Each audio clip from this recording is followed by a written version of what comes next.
જય માતાજી સર્વ સમાજને। તો આજે આપણે વાત કરવાની છે એસએમની કે એસએમ કેવી રીતે લોકો ઉપર રોસ્ટ મારે છે અને એમને ઉલ્લુ બનાવી અને એમનો ફાયદો ઉઠાવે છે। તો પહેલાં તમે એનું આ ઓડિયો રેકોર્ડિંગ સાંભળો। એટલે એ તો એમ કહેતો હતો કે તમારા ઉપર એક મસ્ત વિડીયો બનાવ્યો છે, ખોટું ના લગાડતા મારા ભાઈ, ખાલી કોમેડી મનોરંજન માટે, કોઈ ગાળે નહીં બોલી।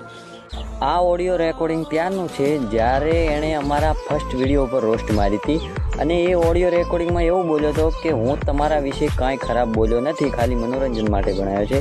અને હવે તમે એ વિડીયો જુઓ એમાં શું બોલ્યો છે। પણ બાપને પૂછ, માથાના અને નેસેના બે ઉતરી જાય ને તાર આવ્યું છે ભાંડા મારીના। અમારા બાપે અમને ગમે એમ કરીને બૈરું લાવી આવ્યું હોય, એ સોદીના તારે રોવાનું આવતું નહીં। અમારા વિશે તું ગમે એ બોલ્યો તો તમે સહન કરો, પણ ચોદું તું મારા બાપ વિશે બોલ્યો છે એટલે તને અમે મૂકવાના બિલકુલ નથી। તારા હાથ પગ ભાગવાના છે, તારે લખવું અહીંયા લખી નાખજે। મીઠા થરાદ હાઈવે કોઈક દિવસ નીકળજે, તને ખબર